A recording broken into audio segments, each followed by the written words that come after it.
Hello everyone, thank you for tuning in on this video. It's your girl Kate Macning, where I am a Cameroonian living in Germany. So, what is this video about? I just want to quickly talk about the cultural differences being with a German man. My man is German, I am a Cameroonian, an African, a sub-Saharan African, a black, proud. That is who I am, proudly black. My man is German, a typical German. 100%, 100%. So, what are some of the differences? So, listen, it's not that easy, but if you just understand your differences and navigate through them, you will see that it's not that bad. So, aside from the fact that he's German and I'm African, a Cameroonian, a sub-Saharan African, what are the differences, the cultural differences between us, or what it feels like living with him? Number one, the food.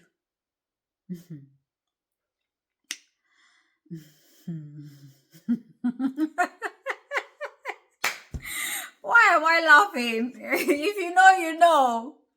The food. You know, we Africans, we love our spicy, with a lot of pepper, black pepper, all of this African spiciness. We love it. Whereas them, salt and pepper is good. Anything, and even that pepper, even that black pepper, if you put too much, it's hot. They have their own they have their own food. I mean, they love their bread and cheese and sausages. And we love our fufu, our rice. I remember one time when we first got together. Oh no, when I first moved here, I told his brother to go to the African shop and buy me rice. And hey, whenever I send him to the African shop, he's getting, before then he was his first time, but now he's getting used to, because I'm here. He's gonna get used to it. He goes to Leipzig to sell in the Leipzig market. If you're in Leipzig, go to Leipzig market and you look for Biohof Bart. BARTH. Biohof Bart. It's a green and white tarpaulin, and you get the best biological product. Chickens, eggs, honey, sausages, the best you will taste. It's not sponsored, it's my in-law. I told him to buy me rice. And he went there and they were like 3 kilograms, 5 kilograms. And I told him to get me the 5 kilograms. It's like 5 kilograms of rice. What do you want to do with 5 kilograms of rice? I'm like, just buy it. I didn't ask you. I'm like, just buy it and stop asking me questions. Because to them, we Africans, we love our rice and stew, jollof rice and beans, rice with everything in between. And he was so surprised, Yeah, I would say, yeah, one of the differences is the food. And also the seasoning, they eat very differently. They love their very simple, dry things. For breakfast, bread and cheese and sausage is okay. But me, for breakfast, sometimes I want to eat my dodo, fried plantain and my egg, egg sauce or omelette. We take your time. Sometimes I want to eat pancakes. But for them, they have the same breakfast every single day. It's almost, it doesn't change. And for dinner, it's Abendbrot. And it is what it is. It is called Abendbrot. Brot, it is. Bread, it is. But where I grew up, we eat lunch leftover for dinner. And if there's no leftover lunch, we cook something light. You eat something warm before you go to bed. You don't have Abendbrot, bread and cheese and sausages. No. I don't know, the first evening, it was a winter night. The mom said we're going to. I was so hungry because I had just closed from school and he picked me up and we came here. And there was salad and bread. And I was like, who eats salad in winter? Why are we eating? Like I was ready for some meal.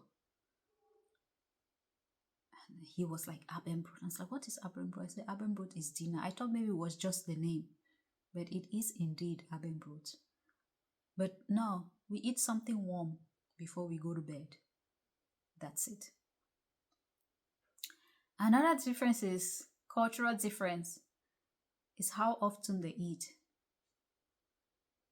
They eat because it's time to eat. I eat because I'm hungry. They know that breakfast, 7:30, 8 o'clock, lunch, 12, coffee, 3:30 or 6 or 3:30 or 4, and then dinner, 6 or 7. It depends. And when it's that time, they eat. But sometimes I'm not hungry. So at first, when they ask me, it's time to, I'm like, I'm not hungry. And they're like, yeah, but it's time to eat.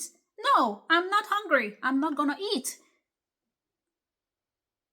For them, if it's time to eat, it's time to eat. You must eat. No, I mustn't eat because I am not hungry. Growing up, when my mom cooked, if you're not hungry, you don't eat. And because we were always outside growing up in Africa, there is no way my brother is running from where he is to come eat lunch on a Saturday afternoon. When he gets up, or my sister, when they get up and they go, whenever they come, they eat. I know it's not the best idea that we don't always sit. The only time we will sit sometimes is on Sunday when after church when everybody is there because everybody is about doing their own thing. My mom cooks and leaves the pot there. And from time to time, he will hear them. And sometimes, if I eat now, and maybe 3 hours later, I'm still hungry, I'm going to eat. I'm not going to say, no one is going to say, don't eat because it's not time to eat. You eat when you're hungry. You don't eat because it's time to eat.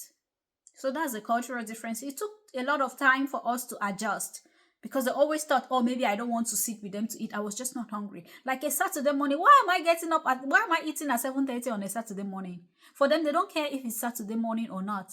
Breakfast is breakfast, and that's the time for breakfast, and that's when they have breakfast. If I wake up, I sleep. They go ahead and have breakfast. And I wake up at maybe 8 or 9. It's Saturday. And I take my time and I make my pancake or whatever. And by the time I'm eating breakfast, it's 10. And 12, they expect me to eat at 12. I'm not hungry. And maybe I'm hungry again, maybe at 4 p.m. And I eat at 4 p.m. Dinner, I'm not hungry because I ate at 4 p.m. Maybe I go to bed, or if I'm hungry, I have something a little bit later. I'm disorganized. I go with the flow, But with them, they are Germans. With him, it's strict. So I just had to get used to him. Sometimes he comes up now. At first he used to get a little bit irritated, but now he's just come to terms with it. He knows that Katie is not hungry. Like he even tells his parents, Katie eats when she is hungry, and they've gotten used to it. If it's lunchtime and I tell them I'm not hungry, it's end of story. No one is asking me question why don't you want to eat, blah blah blah blah blah, because they've gotten used to me. And I know 12 o'clock his lunch has to be ready because I know he's coming to eat. Dinner time, his dinner is ready because I know he's coming to eat. He will just ask. Now he will ask like, oh, you're not eating? I'm like, no, I'm not eating. It's not a must. We mustn't sit together to eat before we know that we love each other. Like, chillax. Do you know how many times I saw my parents sitting together to eat? Do you know when my father will even come back from work? Oh my God, this cultural difference, I swear to God. For them, it's like they have to sit together and eat. And sometimes they sit together and they are quarreling. I'm like, why are you guys sitting together and you're quarreling here? What's the point? What's the point? You don't have to eat together. If you know you cannot quietly eat together. Move on. Sometimes he sits there and he's eating. I will sit with him just so he doesn't feel lonely. But I'm not eating because I'm not hungry. And we don't always eat the same thing. We rarely eat the same thing. If he's planned to eat his kartoffelbrei or mashed potato, and I'm planning to eat my fufu and okra, fufu and okra it is I'm eating. You eating your mashed potatoes, and I think that's the beauty about it now. We've come to that point where you eat yours and I eat mine. The only thing is I have to make double. But the thing is, theirs doesn't take long. African food takes longer to be prepared than German food. German food sometimes, for example, spinach, you buy it from the supermarket in the carton, you open it, put it, and you warm it. Sometimes you pop it in the microwave, you boil potato, you make scrambled egg. That's a whole meal. Give an African man that kind of food and he will look at you like you're crazy. But well, different culture for different people. Another thing is their straightforwardness. Germans, they don't lie to you. Or I would say, yeah. They will tell you it is what it is. I don't like this. I don't like that. They're not going to beat around the bush, or they're not going to sugarcoat or anything. They tell you how they feel immediately. You know? Whereas sometimes some African men will hold it within and they expect you to, I don't know, but I from my experience, I feel like they're more straightforward and they tell you exactly how you feel, how they feel. But sometimes I feel like I don't want to hurt his feelings, so I'm not saying how I feel. But it is very important to be honest, and they are straightforward. They hold their time, and their mind is on their lips, and they tell you how how they are feeling. Another thing is, I know this is different. This is one of the things that I feel like is different between a village German man. I think I'm gonna make another video, a difference between a village groomed German man and a city groomed German man. They love to take care of the responsibility. It's a similarity. This is not a difference. They love to take care of the responsibility. They love to take care of their responsibility, which is a similarity. How it's like in a different way. What I mean is they take more responsibility at home. They are more invested in home activities. Meanwhile, I think most African men sometimes they feel like they are the man, you know, they don't need to clean the dishes and stuff like that. But for a German man, he feels like, okay, if you need help, I'll help you and stuff like that, which is something that I like. And they get into the kitchen. Sometimes I know nowadays, things are changing. African men also get into the kitchen and cook, but growing up is not something that I saw. I don't know if my dad could even cook, you know. And with my grandfather also, the only time I saw my grandfather in the kitchen was when, may he so rest in peace, when my grandmother was critically ill and we were really young. We were young children. We couldn't cook by ourselves at that time, or we couldn't really make a decent meal by ourselves at that time. And I could tell the difference that it was Papa's food. It was different from Mommy's food, Grandma's food and things like that. But now, Gemma man, get into the kitchen and stuff. Sometimes there are some things that he wants to eat, or that sometimes I want to make something German for him, or I also want to eat it, and he will take over the kitchen.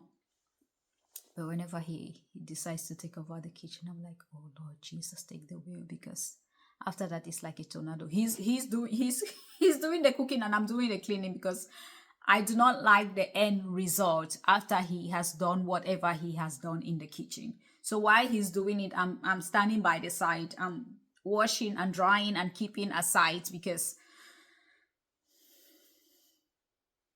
tornado. Another cultural difference is family. Who they consider family, who comes first. For a German man, from my experience, I don't know about the others. His family is me and his son. That is family. We come first. His parents, he loves them, but he doesn't really consider them. They are not really as important when it comes to his immediate family. Like he doesn't make his decisions depending on what they think or how they feel. He doesn't consider them when he's making any of his any decision regarding his family. Whom he consider his family, it's me and his offspring. Whereas in Africa, or I would say Cameroon, you marry a woman, you marry the family. You get into a man's family, the mother-in-law is there. You know, you have to, they are so involved in everything. They are so involved. Sometimes, not all the situation, most of the times they are involved in the decision you make in your matrimonial home. But whereas here, even the system doesn't consider the father and mother-in-law as family. Who they consider as family is your wife and your children. So that's another cultural difference. So whenever we want to make our decision, we don't really like look into that, and they don't get involved in any way in whatever decision we make. Another cultural difference. I don't know if this is a cultural difference, but it's the going to church. For us, it's like, it's like I don't know how to put this. It's like part of our life, going to church. We grew up in the church. Most Africans, I would say, most Africans, Sunday is a day to go to church. But for them, they don't really care. They go to church on Christmas. Sometimes I have to literally drag him to church. Like, come with me to church, please. So I think the religion part of it. But the irony is, I think their father once told me that it wasn't always like that. It wasn't always like that. I think it's the revolution or the evolution and the work. People are getting busy and busier. The work system has changed. Sunday is no more free. Sometimes people have to work on Saturday and Sundays. So slowly the church idea of church just started dying down. Just imagine if you have to work on Sunday, what you gonna do? You don't go to church this week. Next week you go, and then you're thinking, oh, okay, I have to go to church, and then in the evening I have to go to work. Or you work Saturday night, and then you have to go get up in the morning and go to church. So, and then you're like, oh, but I'd rather just sleep and rest. And that is understandable. I think the system has become more and more complicated and complex, and it's taking a toll on our lifestyle, or on their lifestyle, that I think that church is not really a thing in Germany. To the Germans, it's not so much of a thing as it used to be. Whereas back at home, church is still really a big thing. And believe me, I had to really fight to not give up that part of me of going to church when I moved to this country, because you could easily just fall back, because Sunday everywhere is quiet, you don't even see nobody outside. Everybody is resting at home. But meanwhile, back at home, Sunday, oh my God, Taingele, Horapa, everybody is going to church. Like, we look forward to Sunday. It's the day you wear your best dress. You're going to church. Everybody is outside. Good morning, going to church. Everybody is involved. But that, you don't see it here. And I don't push it on him so much, but I still do. But he respects the fact that I go to church every Sunday. I still push myself to go to church every Sunday, and he respects that. Sometimes I drag him to go with me. Sometimes he wants to come. Sometimes he doesn't want to come. It's okay. It's just different cultures, and you have to You have to accept the fact that not everybody is the same. It's not like he doesn't know God. Sometimes I battle with that. Like, does he really know God? Is it going to hinder some kind of things? But not everybody who goes to church is even pure, so to say. I'm not judging, but going to church is not the yardstick to measure our faithfulness to God. So that is some of the few differences I could come up. The rest of it, I would say a man is a man, no matter the color, no matter the race, and no matter the nationality. At the end of the day, it's a man. Thank you for watching this video. See you in the next. Bye.